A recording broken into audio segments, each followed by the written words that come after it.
And the first thing I want to do is let everybody know that we are recording, just so you know, and for you to access later. These will always be posted on the R3 community about 24 hours after the event. So if you know somebody who's missing this and is sad about it, you can let them know that this will be posted. So we've had a great discussion on a couple of different posts on the R3 community in the past couple of weeks since we had this webinar talking about long-term decline in small game hunters and the resolution that ACWA put out. And we had Scott Taylor join us for that and just go through that resolution with us and give us some information. So if you have any questions about that resolution that you didn't get to ask during the webinar, go ahead and pose them now. Scott is with us and he's happy to answer any questions about that. I want to just jump right into small game hunting. So like I said, we've had a lot of discussion about why there's a decline in small game hunting, and several people have come to the table and posed theories and given their reasons why they do or don't small game hunt. And so I wanted to kind of bring that back up with the poll that we have in the left side screen. It looks like we've got a few answers, most of them being yes. And I just wanted to give kind of my view on small game hunting personally to kick us off and make you guys feel comfortable with just speaking up, even if you just have opinions.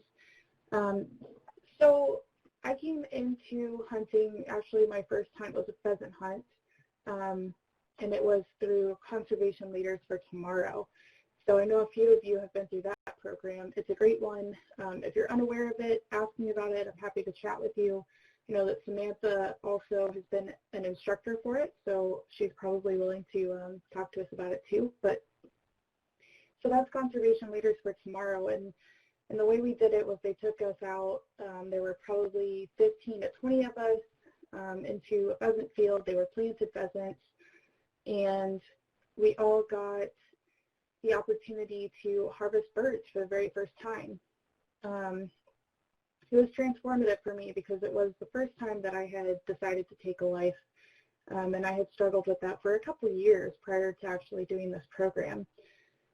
But when I saw how accessible small game hunting is, and even that was with pheasants, and we had dogs and we had equipment and obviously the birds and everything like that. So I thought, well, if I can do this, how easy is squirrel hunting or rabbit hunting or something where I don't even need a dog, although it's helpful, but I don't necessarily need a dog or the equipment. I can just go out and sit in the woods and kind of wait. And you know, there are squirrels everywhere, so how hard could it really be? And that's really how I got to be a mentor also, was through small game hunting. It's just really easy to take people out because they don't need that much equipment. The licenses are usually either a basic license or either a cheaper license than your big game.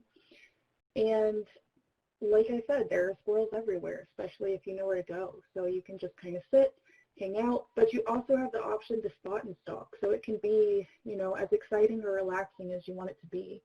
And as I mentioned on the R3 community, I don't often hunt other small game or upland species. So I guess I should call myself just a squirrel hunter rather than small game.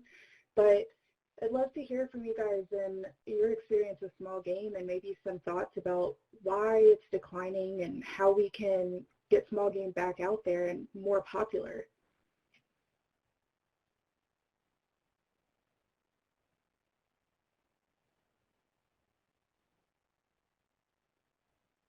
So if you'd like to speak, you can go ahead, or you can raise your hand and I will call on you.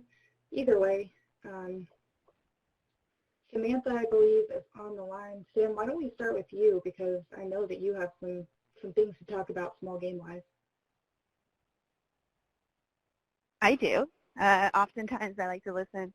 As you mentioned, I'm an instructor for CLFT, and that's one of my chances to engage and talk to our colleagues specifically on hunting, and it's been a great intro to them on how to learn about it, like you shared, Kristen, and the elements of it and hunting, why we do it, and how it's a management tool. But it also taught me how accessible small game can be. I actually, if you follow me on social media at all, you know that I try to take a couple people pheasant hunting each year with me. I've taken colleagues from DC a couple times. I've taken brand new hunters, and I typically mix up any big game hunt we're going on, if we're going on a couple-day trip, with a pheasant harvest as well, because what I've learned is that all the time and effort in deer hunting is cool, and people enjoy it. Their success rate is usually low the first year, but combining that with the harvest and opportunity for a preserve, which is usually a higher success rate, gets us a whole experience in it. We have the harvest, we have the pursuit, we have every element of it. So my personal opportunities to take people hunting have been through small game, but also a mix of small game, big game. And it makes it, the conversations are easier, the food and the recipes are easy, so it's been great. And I know locally here, the weather for small game, PA, kudos, just opened their season literally a month and a half earlier. And we're going to do a webinar on policy efforts, and that's one example where we now have 6 weeks extra, so 5 to 6 weeks extra to get in the field ahead of like the rut for archery and anything like that to take people with us. So I'm pretty pumped. I mean, my hunting season starts literally a month and a half earlier, so it couldn't be better. So those are just kind of my perspectives, how I've used it, interwoven it, and used it to really mentor people in my personal life. Yeah, and that's a good point, is the seasons are so much longer for small game. And so when we think about big game, you know, we're really looking forward to season openers, and we usually only have so long to hunt. We've planned out every single weekend during that hunting period, but I feel like with small game, we can kind of take it slower and be a little less deliberate about when we're going to go and how we're going to do it. So that's another thing, I guess, that draws me to small game hunting, is that I'm really lazy and I don't want to necessarily hunt every single weekend.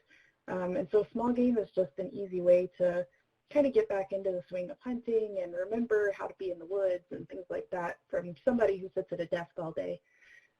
Thanks, Samantha. And John March, you raised your hand. Do you have something to say?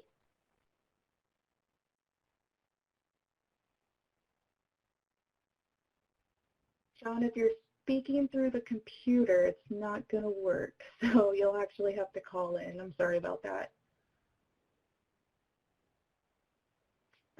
Let's go to Jonathan Odell while we wait for John. Jonathan, are you on the line?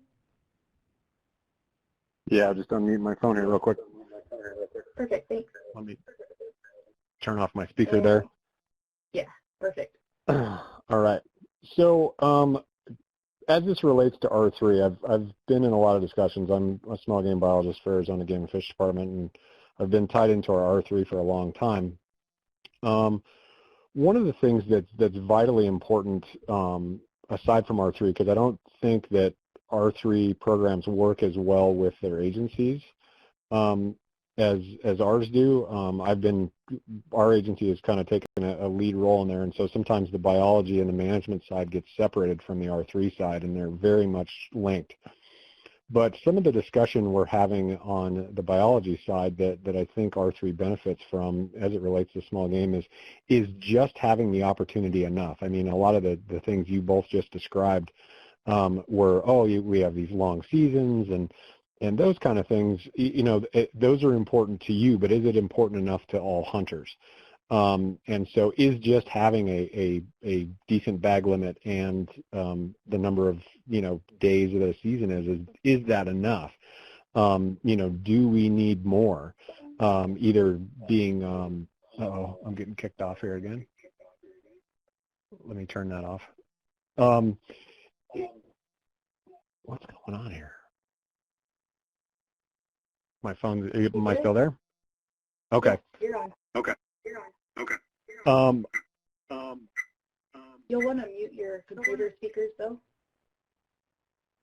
Okay. There you go. All right. I'm not sure what was happening there, but so take doves as an example. Probably the number one hunted small game in the country, or the number one species in the country in terms of volume. Most of dove hunting occurs within the first 2 weeks to 30 days of the season, even though most of us have like 60 or 90-day long seasons.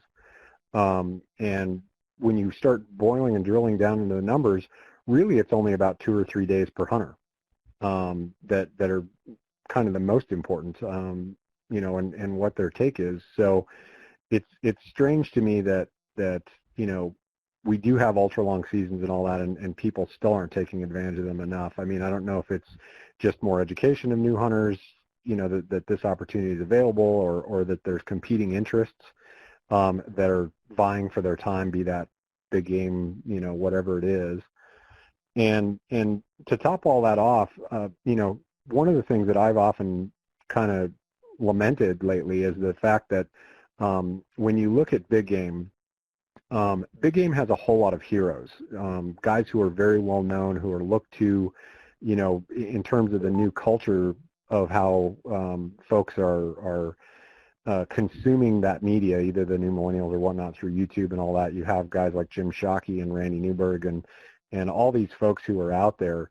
In the small game world, there's a lot of champions, a lot of us who champion that cause, but there aren't a lot of like high-level heroes, that are out there doing these kinds of things that folks are going to kind of pick up on. So that's just kind of my 2 cents. I'm blathering at this point, but just wanted to throw that out there. Thanks. That's a good point that a couple of people made on the community too, is that you just don't see small game really being advertised and in these big marketing campaigns. So that's definitely something we could get better at, I think.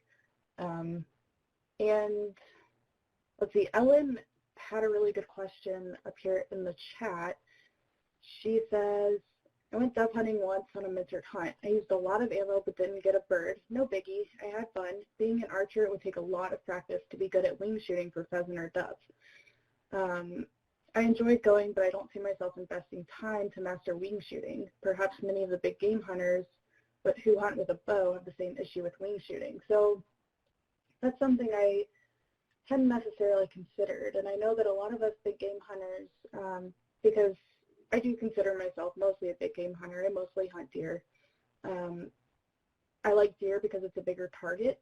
And so I kind of wonder if some other big game hunters maybe are intimidated or nervous about hunting smaller game because of, they're moving and they're smaller targets. And of course, the effort that we'd have to put in to get a smaller amount of meat than you would if you were deer hunting. So does anybody want to kind of weigh in on that point?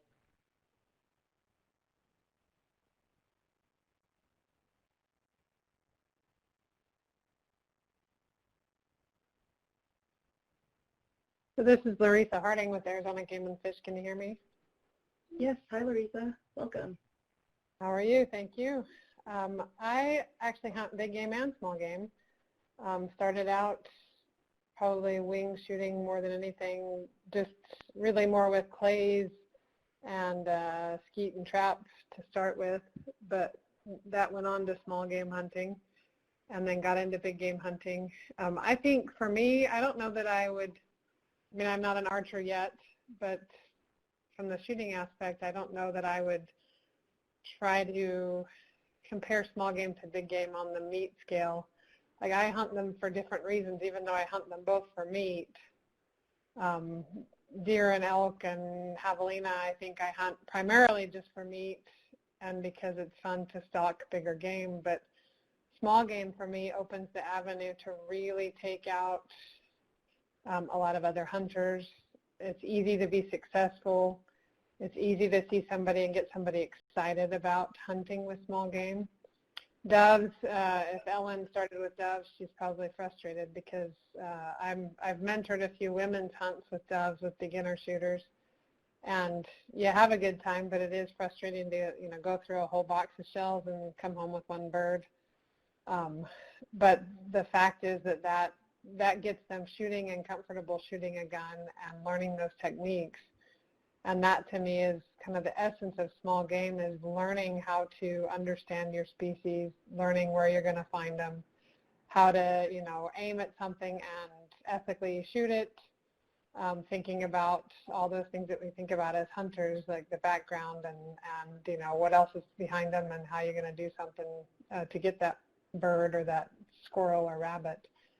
And I find that, I think, we're lucky here in Arizona. We have some of the biggest jackrabbits in the world, so Randy Newberg says.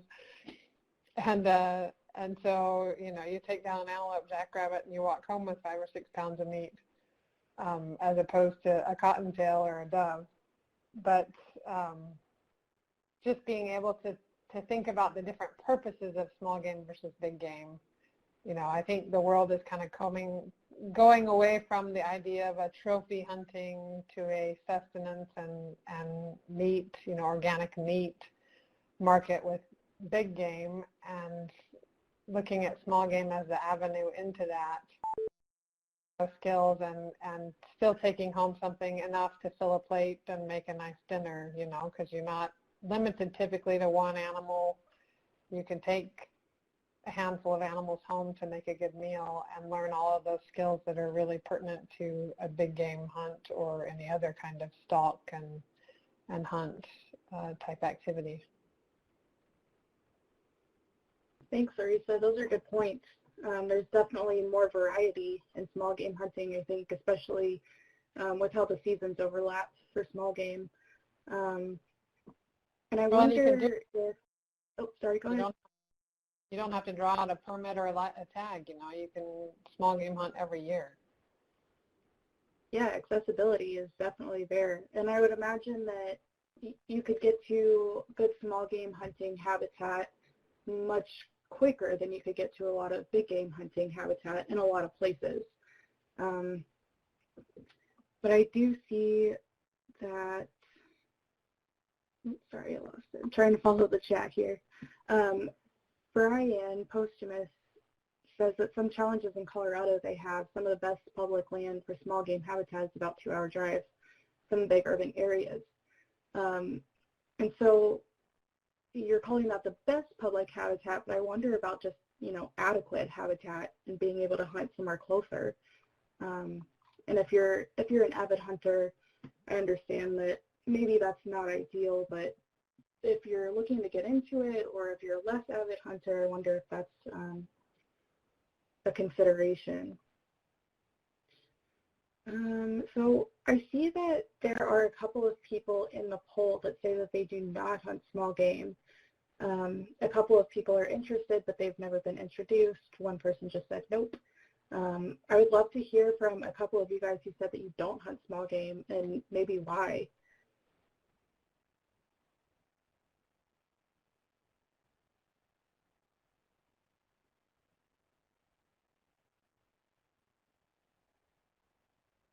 Yes, Mike, if you are on the line, go ahead.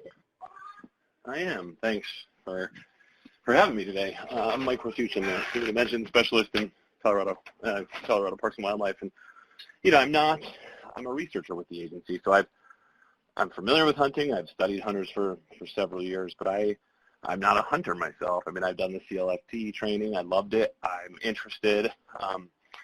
For me, it's kind of split a little bit.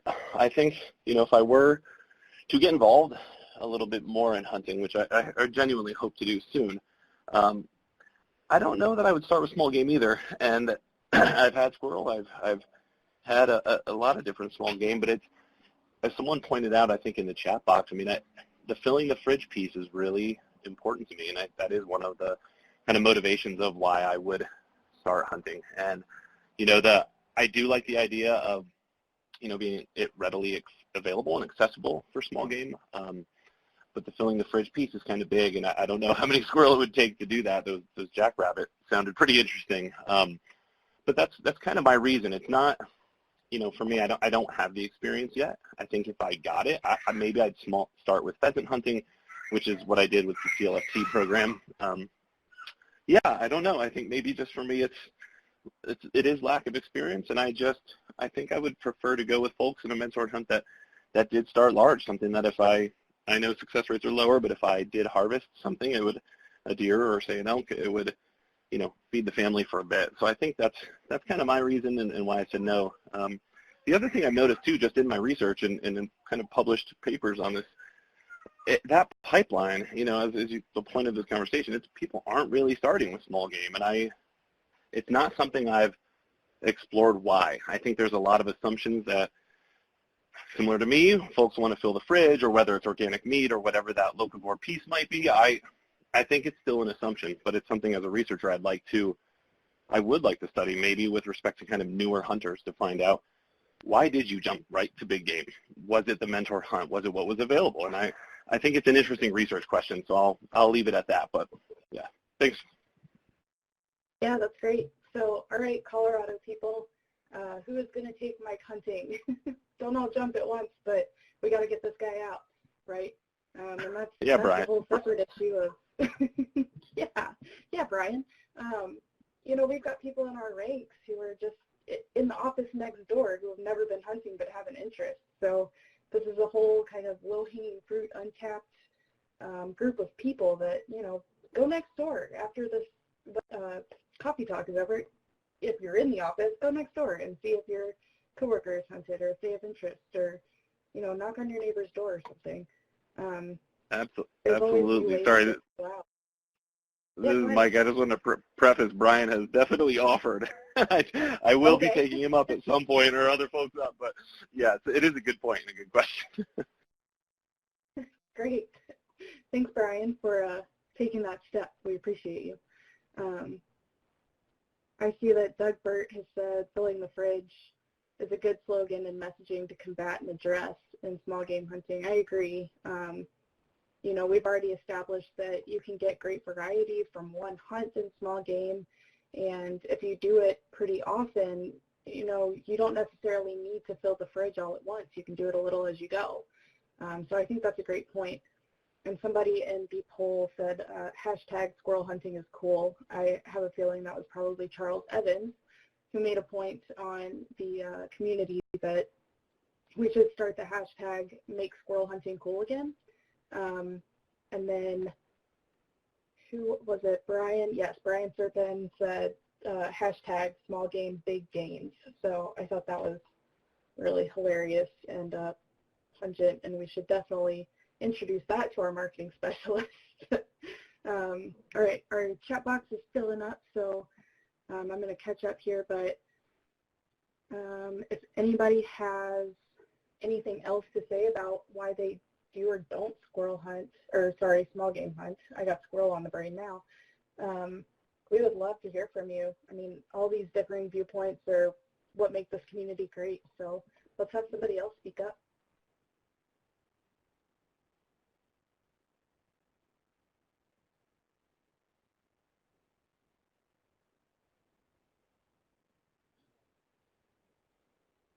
Hey, Kristen. I just wanted to ask a question about the habitat.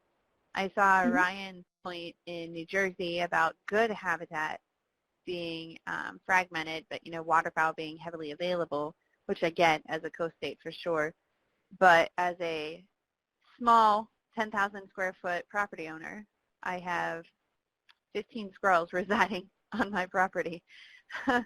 So it's less than an eighth an acre, but I have opportunity. It's an urban area, obviously, so the challenges are there for sure, and I understand that. I don't put that out there in jest, but we do have, some opportunities for small game, for squirrel, and others that I think could be more urban-based. I know we've talked about urban deer hunting, but what about small game hunting? Is there a tract of land where we could maybe take a 22? I don't know. I put it out there and ask it, have people considered the location of habitat to pursue for hunts in regards to population centers. And when we say quality habitat, we must be thinking of different game species other than, say, squirrel. So those are just the two kind of points I see coming up in chat I wanted to mention. Thanks, Samantha. If anybody want to respond?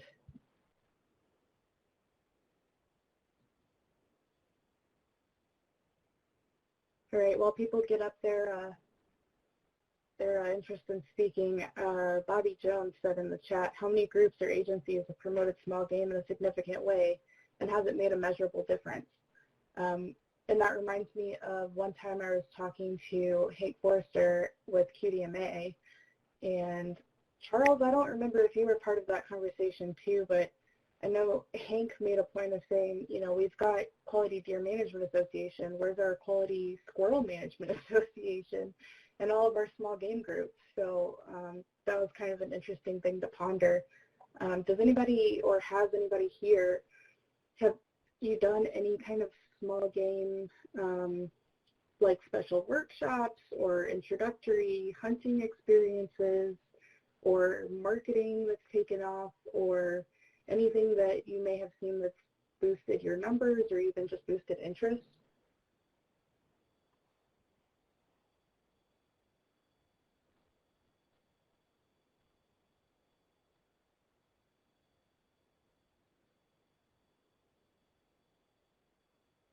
No, apparently. All right.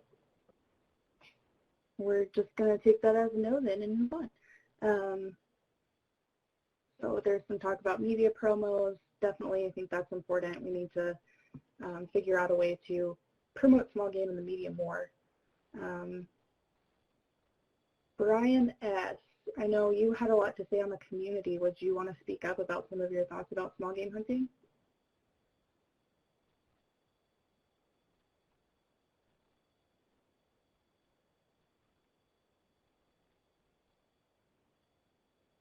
Okay.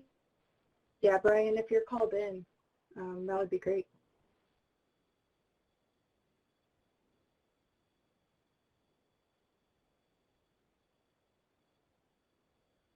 Perhaps. Okay, let's go with Holly. Holly, you said Nebraska, becoming an outdoor woman, has been working on small game hunts or squirrel hunts, which are growing in popularity. That's awesome. Maybe you could tell us a little more about that. Brian, is that you that just clicked on?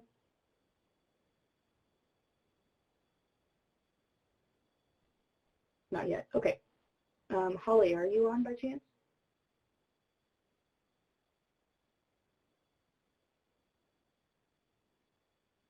Working on it? Perfect. Don't you love tech? Hey, Kristen, this is Eddie. Hey, Eddie. Hey, I was trying to talk earlier. I didn't realize I had to call in. Sorry. Yes. Well, go I ahead. just wanted to You're on mention, now. thanks. Just wanted to mention that we did a squirrel hunting webinar a couple weeks ago, and it was pretty successful. There was a lot of interest in it. I haven't been able to really survey and see kind of the background or if it was new hunters that were showing interest, but anecdotally I think there was a significant amount of newer hunters that were interested in it, and it was mostly because of it's a new experience, it's fun, it's you know, you can go out with friends, it can be a little more social, and you get to really explore the land. So when I went out a couple weeks ago, I was able to go to a WMA and do some scouting for deer at the same time. So I don't know if it's food is a big motivator when it comes to squirrel. I just think it's something different, something exciting. And if new hunters are hesitant about taking game as far as the act of killing like a deer, I think they might have a little easier time doing that for the first time with something like a squirrel. That's just kind of anecdotally, but you know, I think it's a pretty cool thing that we saw with the webinar that we're definitely going to try to do again for the fall. Yeah, that's awesome. Do you know how many people were attending that webinar? We had over 100. Oh, wow. That's awesome. Yeah. Mm-hmm. Very cool. Yeah, I would love to see kind of where that goes. So keep us posted out there in Virginia. That would be great. Yeah, we have no shortage of squirrels out here, that's for sure. Yeah, and I kind of wonder too about, you know, if you've ever been big game hunting, especially in the southeast or areas with lots of trees, there are lots of squirrels. And so I know there are a lot of deer hunters out there who get really mad at the squirrels for making noise and sounding like giant deer walking through the forest as they're hunting deer. So I kind of wonder, you know, why there aren't more big game hunters who are wanting to take out those squirrels that are just getting their hopes up and letting them drop. That's only partly a joke. So Doug Burt says, we need small game NGO, not single species, to develop a unified voice. Brian says that he's been thinking a lot about this lately. Ellen's making some really good points about fitness. It sounds like Doug, Brian, and Ellen, you guys are starting your own small game NGO over here in the chat. So maybe we should follow up with you guys on that in a couple months and see where you get. I love volunteering Doug Burt for things that he doesn't actually volunteer for because he just does them. It's great. We love people like you. And it looked like we had a hand raised. Holly, do you want to go ahead? Yes. Can everybody hear me? Yes. Okay. So I don't know a whole lot about the squirrel hunt. I work for Pheasants Forever and Quail Forever here in the state. And in October, I was asked to participate as a mentor in a squirrel hunt that our Becoming an Outdoor Woman program was getting launched. And so it's fairly new, but we had 25 ladies that were really excited about it. We ended up getting snowed out the first 2 times, and then the third time we did have some terrible weather come through, but a few of the local ladies still went out and successfully harvested. And so we have a Facebook page going individually for the squirrel program where the ladies have been sharing recipes that they've used, or whether they had more success with the shotgun or the 22 and various things like that. And it's still remaining fairly active. I see Michaela Ray, our archery coordinator for the state, is on, but I do not see Julia Pugi, who heads the Becoming Outdoor Woman. But that's a little bit about the Becoming an Outdoor Woman portion with the small game. As for the squirrel community hunts, we have different communities around the state that set up designated weekends for squirrel hunts. Some of them with appropriate names, some of them not so much.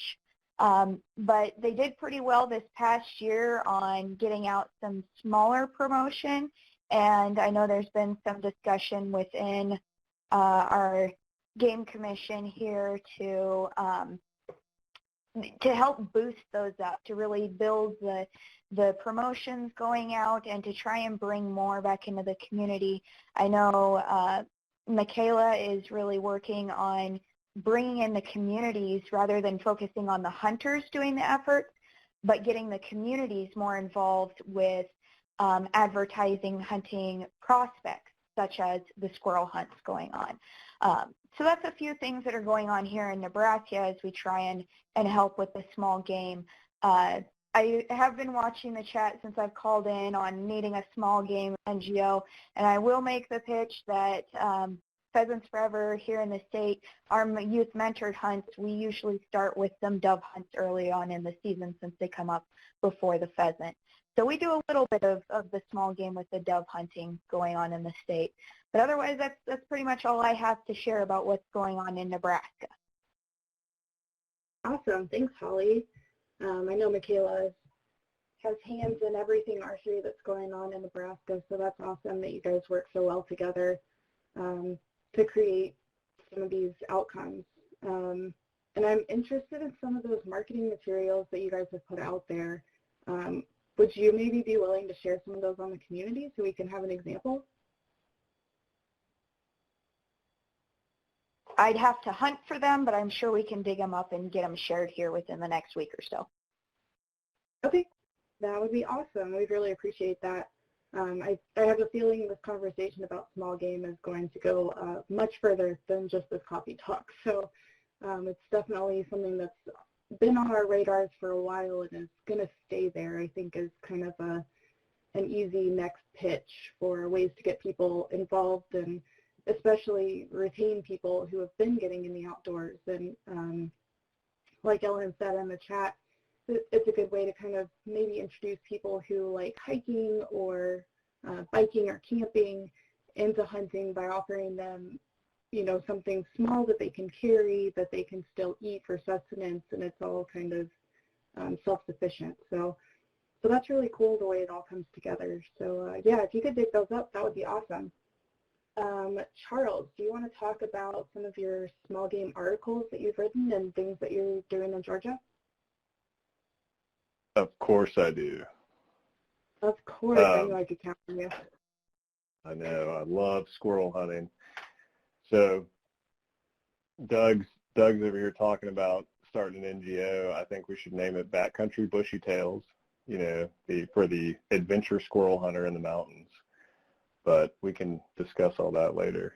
But we've been hitting on small game as hard as we can in Georgia, just from our pilot programming standpoint. And some of those pilot programs have moved into actual scaled programs that are being implemented in other areas now as well. But one program that we hit on it pretty hard with is our Academics of Field program, which is our college Learn to Hunt program. We're always looking for species that are easily replicable with a low barrier of entry for participants, right? Because if I take somebody, you know, on a hunt that requires a lot of skills development and specific equipment like turkey hunting, it's not very easy to replicate. They can't just get a firearm and go back out in the woods and have success or likely have success by themselves. They're going to need full camouflage, all of the calls and everything. So squirrel hunting fits this bill perfectly. So does dove hunting, so does deer hunting. But squirrel hunting, the interesting aspects about it are, you know, it often gets overlooked. When I was a kid, it was kind of a big deal. It was a big thing. But now it's not considered as sexy by the hunting community, and it gets overlooked a lot. But the benefit to that is that it's really easy to gain access. So it's still excellent recreation for anybody that is a novice hunter or even an experienced hunter, but it's easy to get access on properties outside of other hunting seasons. I mean, at least in the Southeast, nobody usually cares if you come squirrel hunt their property. So it's great for new hunters in that aspect. And then your shot opportunities are usually on up there if it's a good day. You know, it's a relatively relaxed hunting environment, and it's just something that can also provide that all-natural food if you're on the food-focused front. So it's pretty interesting in that manner. And then the final point that I'll hit on with it is that we all talk about, we all discuss, you know, what do we want to get to as far as our numbers? And out west particularly, and in some areas here in the Southeast, we really don't, in a lot of areas, we can't accommodate that many more hunters on certain species. So the number of hunters, our capacity for hunters, is relative to the target species that we're going after, right? So in some areas of Georgia, we really don't need any more turkey hunters. And in some other areas of Georgia, we're probably hitting toward the max on the number of deer hunters that we can handle. But in all areas of Georgia, we can handle way more squirrel hunters. So I would challenge everybody to think about it in that manner as well, is where is your capacity for these different species, and where are those gaps that you can fill? And I'd be willing to bet that small game is an area with a lot of opportunity for recruitment. But I'll leave it there, Kristen. Thanks, Charles. And you hit on something really important that I used to teach all the time when I was teaching Learn to Hunt in Illinois, and that's that if you are a new hunter and you're trying to find a place to hunt that's not public land, going to a landowner and saying, hey, can I hunt deer on your property? A lot of times you're going to get a solid no, because either they hunt deer on that property or they have somebody else who already hunts there, and they don't want, you know, crowding for deer hunters on that property. But if you go to somebody and you say, hey, do you mind if I hunt squirrels on your property? A lot of times they'll readily say yes, and they'll beg you to come hunt squirrels on their property. And oftentimes, you know, if you're interested in hunting big game also, that can lead to more opportunity on that property after you've established yourself as a responsible hunter there. So thanks for kind of bringing that up. That's a good point. I love to flip in there about small game. John March, I know we skipped you earlier, and it looks like you still have your hand up. Are you on and want to speak?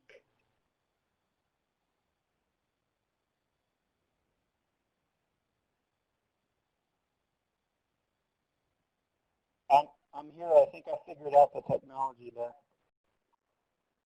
Hi, we can barely hear you.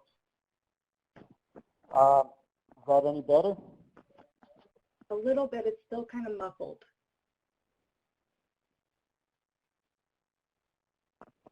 So I was going to talk about when we have when I've taught hunter education classes in the past, I've encouraged those parents to take those kids small game hunting instead of putting them in for a big game hunt that they might or might not draw.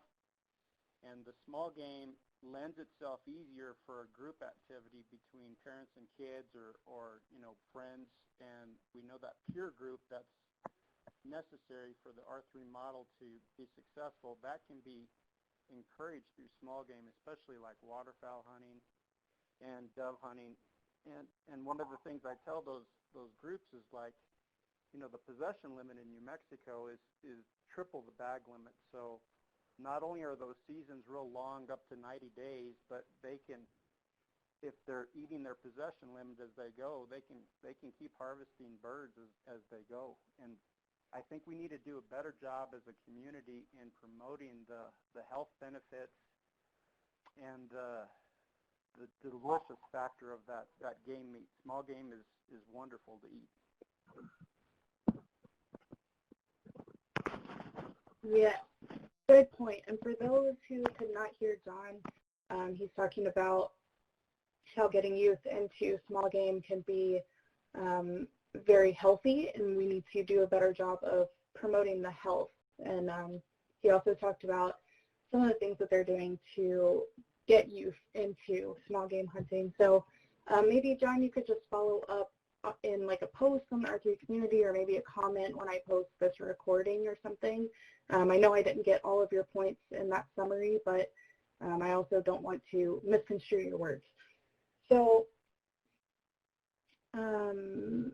let's see. Brian says, do individuals automatically assume one type of small game when we discuss it? When someone says small game, do you automatically think about squirrels or maybe go straight to pheasants? Ellen says that she thinks about pheasants and doves when you say wean shooting. And for me personally, when I think small game, I think squirrels, because that's what I like to hunt out of all the small game species. But maybe when we're doing our marketing efforts for small game, we can use something more vibrant like pheasants.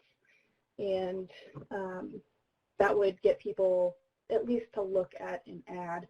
And I think we established further up that dove counts as migratory species, but I don't think there's harm in considering it small game, other than making sure that we are abiding by the correct regulations that pertain to small game versus migratory birds. Let's see. Bobby Jones says, I guess why I'm so interested in promoting small game is because new hunters think there are fewer barriers to small game hunting. We know that's the case, but most prospective hunters I talk to, it's the perceived barriers that stop them most of the time. So what are the perceived barriers to small game hunting that we can overcome? Because I agree that most prospective hunters definitely understand that there are barriers to hunting. And maybe it's that they're just thinking of deer hunting because that seems to be the most popular. So what are some barriers to small game hunting other than we've already established that you might have to drive pretty far for, potentially a small amount of meat, but you may also drive pretty far to hunt deer and come home empty-handed. And that time can be a factor. If we're going to spend a certain amount of time, we want to put more meat in the freezer from one animal, and so that would be deer hunting rather than small game. But maybe we can talk about some barriers other than those to small game hunting that we can work on.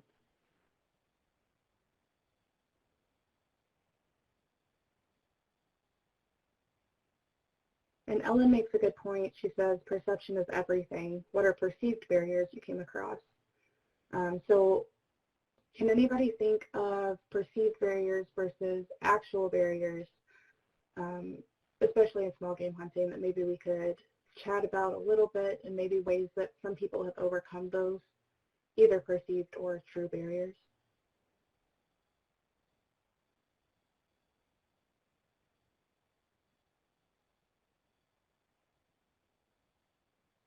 Kristen, this is Charles again. I was just going to say that, with big game hunting, it's just got a lot more barriers, but a lot of those barriers are similar to the barriers that are there for small game hunting. But for some species of small game, depending on what we're considering small game, I'm not sure there's any barriers there that aren't present in big game. There's just fewer of them there. So I mean, you still have the firearms handling component of it. You still have access, which is always cited, I'm not sure where to go, that kind of thing, but it actually might be easier to gain access. So information on how to ask for permission or how to get permission specifically for small game could be put out there. It seems like it's not a lot of people with big game, their huge concern is, what do I do after the shot? We hear that time and time again in our evaluations, and they're concerned with this big deer. How do they get it out of the woods? How do they make sure they don't waste the meat? Those kind of things. So we don't see that same thing in our evaluations when we offer small game hunting. It's just not as much of a concern to the participants because it's something that is easy to transport, right, and easy to handle, and doesn't seem nearly as intimidating to handle that process. So I'm not really answering your question that well, but I'm just kind of reinforcing the fact that there are definitely less perceived barriers with small game present as compared to big game. And it also seems like there's not as much of a emotional component when it comes to, and this is purely anecdotal, I don't have any data to support this other than just, my own experiences with these participants from non-traditional backgrounds in these programs, but usually there's not nearly as much, as many emotions surrounding taking the life of a squirrel or a dove or something like that versus a deer, and there's not as much concern beforehand either. So, food for thought. Right. Yeah, I mean, squirrels definitely not charismatic megafauna. They don't have those big doe eyes like doe. And so that's a really good point about handling after the hunt part and also the harvesting of those species. And I'm sure you guys think about these things all day, every day, all the time. But putting them into words, I hope, is helpful for some of you to kind of work through some of these perceived barriers and maybe what we can do about them. Bobby Jones says, fear, intimidation, not feeling like they're aware enough, knowledgeable enough. Most people are afraid to ask for help, afraid to not know something, perceived lack of knowledge or awareness of contact, gear, dealing with the meat, how to butcher, perceived physical limitations. I mean, yeah, every single one of those.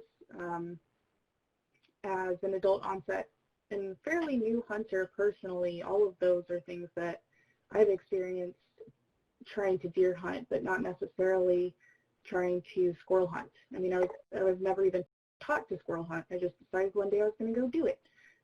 Whereas deer, I had to have a lot of mentorship.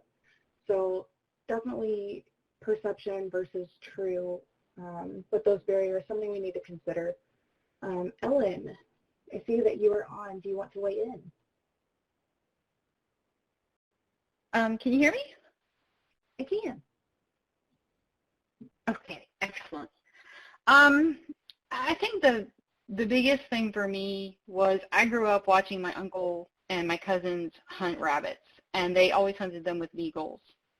And my mom actually trained dogs to hunt pheasants.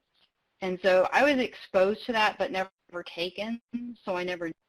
However, when I think of pheasant hunting, for example, I always envision a hunter afield with a really nice shotgun and these beautiful pheasant dogs, and they're wearing a certain kind of clothing. When I envision rabbit hunting, I immediately think of a group of guys with some beagles running through the bush and they're just having a great time. When I see squirrel hunt for some reason, I always pick dad and a small child or a grandfather just kind of going out one-on-one, and this is a way that this child is introduced to hunting. Those are, things that have been constant, things that I've seen in marketing and magazines and on TV for the last, ever since it's been on my consciousness, and I'm like 52 years old. So that tells you that's kind of been the direction of marketing for decades now. And really, truly, in this age of social media everywhere, and if it isn't on social media, it didn't happen, well, we need to change visually what we see. And we might need to, adapt and overcome maybe some of the rabbit things we're not going to, or squirrel, we're not going to have dogs in those pictures, or, just different ways of doing things, and make it okay, make it not expensive to enter into the sport. Those are just the things I see in my head. And as far as like small game hunting, I know there's a difference in the classifications. Wing shooting to me has always been, you have to train for it. Like anybody who shotguns, there's a lot of ammo they use. They're doing the skeet or the clays or whatever, and they're trying to learn how to do this. That takes a little more ammo. It takes a little more expense, a little more time to, get proficient at that, rather than, okay, you buy a 22 and a brick of ammo and make sure you have a scope, and you sit out there and you teach a child or you teach a new hunter to shoot at a target with a 22. It's vastly different in skill set, in my opinion. So that's really just all my thoughts on that one. Yeah, those are great thoughts. And it's interesting what you say about your view of those different types of hunting and how you've seen them portrayed in media. So one thing that I've heard from prospective hunters trying to get into small game hunting is that they think they have to have a dog. And although dogs are great to hunt with and they sure make things easier, I think we need to do a better job in media of showing that you don't have to have a dog to go out and small game hunt. And the expensive clothes and the decorated shotgun and stuff, yes, that's beautiful. It's gorgeous for those of us who are into hunting already. We're not having a problem retaining ourselves. I think that's great imagery if we're kind of advertising to current hunters. But if we're going more with the mainstream, I think we need to do a better job of making it look more accessible. I think that Charles is super important when he said we have to make it sexy. And that's what marketing does. They do it with beer, they do it with, cars, they do it with cigarettes, whatever it is. They market, it's cool, it's fun, it's hip, it's sexy. With hunting, I think we need to turn things back to, right now everything's loner. Everybody's hunting for a trophy and this, that, and the other thing. And we need to turn it back to the camaraderie, maybe the camp hunts, the hunts where everybody went into hunt camp and you had, a meat pole. Those kind of traditional things where everybody found their social support and their tribe, so to speak, their group of people to hang with, their family. And it needs to come back around to that and kind of work a little bit at the heartstrings instead of like all this flash and fancy stuff, because people have a lot of commitments with kids and family and work, and money goes out the door. And with everything that just happened with COVID, people are much more careful how they spend their money. So we need to tell them it's okay to go to the local gun shop and buy a secondhand 12 gauge to go turkey hunting. You can pick one up for $100 or less or whatever. Those kind of things, like you said, we need to make it accessible, and we need to keep repeating that, because a lot of people think that they can't afford to do these things. Yeah, I agree. And it's interesting that the make it sexy part. So what you see with the grandpa and the grandson out squirrel hunting or whatever, those things need a facelift. It needs to be a mom and a daughter, or a mom and her friend, or a young guy with tattoos and piercings taking out whoever. So what was sexy 50 years ago in hunting and what looked appealing about a grandpa taking out his son or his grandson and carrying on the heritage, that's not sexy anymore. So we kind of need to redefine. If we want to attract other, right? If we want to attract other people, and everybody thinks that hunting is like a white man's sport or whatever. If we want to attract other people from different backgrounds and different, urban areas or socioeconomic, all that, it has to look. They have to see. They have to see that same person put image out there, like you said, somebody with tattoos or a mom and a daughter. Like, if we want to attract people in, we have to let them see that other people like them do it. It's just a human thing. Right. Yes, I completely agree, and I think that's been established in marketing for a long time. We just haven't quite gotten there with hunting and target shooting yet. And that's definitely something that we're working on internally. I see it in almost every single state, getting their marketing team to kind of update their practices and their imagery, which is great. And I think we're getting there. We're just not there yet. Brian, you raised your hand. If you're on the line, you can go ahead. So I guess first, can you hear me? Yes. All right. I'm not sure, I guess, how much I actually have to offer. I mean, I've got a lot more questions than maybe I do insights. A lot of the things that I think about have already been brought up. But just a couple of things to kind of follow up on some of the stuff that has been in the chat and what Ellen has talked about. I guess the first thing, like dogs, that can go both ways too. I don't know that we want to completely get rid of dogs from the equation, because that could also be a way to draw people in. So having a diverse type of marketing, where you have some marketing that definitely includes dogs and others that definitely does not include dogs, I think that would be beneficial. And it's something I noticed too, as I was kind of perusing the community the other day, and maybe I just wasn't looking for the right folks, but so the UKC, the AKC, they've got different programs, and they have, like, UKC has beagle hunting programs, and they've got shed hunting programs and things.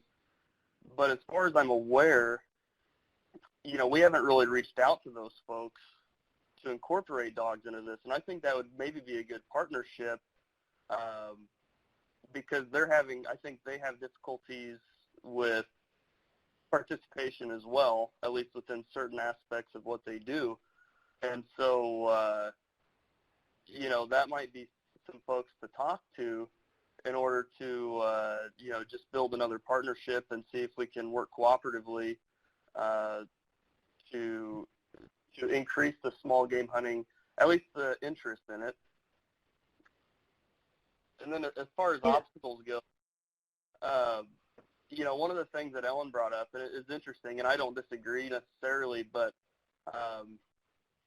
she said that they don't small game hunt on their property because they manage it specifically for big game, and that's great, and I can definitely appreciate that.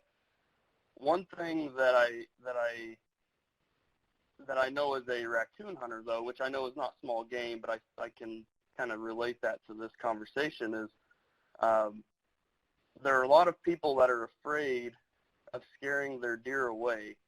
And, each location is going to be different, but in my experience, and this is anecdotal, but there are also studies. I think there's a South Carolina study that looks at deer movement, and the deer, depending on the location and what kind of habitat is there, deer just come right back. And you can imagine if you've got a bunch of hounds that go blowing through a piece of property at night, that people are legitimately afraid that you're going to scare their deer away, but it just doesn't usually happen. And so that's one of those perception things that maybe when we get into this idea that, when we're leasing up property for deer or when we're managing property for big game, that can potentially lock up access for small game hunting, and so then that reduces our opportunities as well. Sure. Yeah, those are good points. I don't know. I've got lots of ideas. I don't know how many of them are good ideas. Well, you've been making some great points, so I trust your judgment. But I did want to make sure that I made it clear that I'm not saying we should keep dogs out of marketing. I definitely think we should keep them in. In fact, the last few pheasant hunts I've been on, I shouldn't even have taken a gun because I just watch the dogs the whole time. I love it. And Kayla, yeah, thanks for pointing out NAVDA. That's a great group to work with. And they're usually happy to loan dogs and guides out on hunts if you are an NGO and they have members in your area. We've definitely worked with them in Illinois before, and they're awesome. And Samantha, I know you wanted to say something on dogs, so go ahead. It's kind of a culminating point. We talked about marketing a little bit, and I think what you're going to see over the coming year or years is that we're going to get more sophisticated in our marketing approach, because it's not leave dogs out or leave dogs in. It's what audiences hunt with dogs and what can we talk to them about, or what audiences want to see themselves in the imagery and how can we deliver that to them. We're on the cusp of like that kind of frontier, and I'm really excited about it. One of the key things about dogs I got so excited about, and you probably heard me talk about this, I'm pretty hung up on older hunters right now, just because we know that there's a cliff coming of older hunters aging and hitting that 65-year-old. It doesn't mean they will stop hunting necessarily, but it is a demographic, a large demographic of our hunting population. And sometimes dogs and small game are ways to keep them active longer. They might not be able to, hike the mountains and go after the elk or drag a deer out by themselves, but they could run their dog and scare up a couple pheasants or go with their cur and go after some squirrel. So there's different ideas, and I'm really excited about the opportunities and how we're getting deeper into the conversation, not just saying we need to do more small game hunting. It's, well, we could do it this way for this audience, or we can market it this way to this audience. We're there. The conversation's great, and we're really looking forward to like the next steps. Great, thank you. So we are definitely past our time by a few minutes, and I know a few people have jumped off, but I will offer this group the same as I offered the last coffee talk topic. We were able to do a Women in Hunting Part 2, so if you would like to see a small game hunter participation Part 2, if you'll just leave that in the chat box so I can get an idea of how popular that might be. If we want to move this conversation directly to a group within the R3 community, I'm happy to do that. Those are easy to set up, and I can invite you. But if you want more time to chat about this in person on a coffee talk type platform, let me know. And if not, it's no big deal. But I want to make sure that we are giving you guys everything that you need in terms of resources. So thanks for being here. We appreciate you all and your time. And I know this went over, but I think it was important. Definitely people had a lot to say. So we will take into consideration the next steps and anything that we can do to help out with moving this small game topic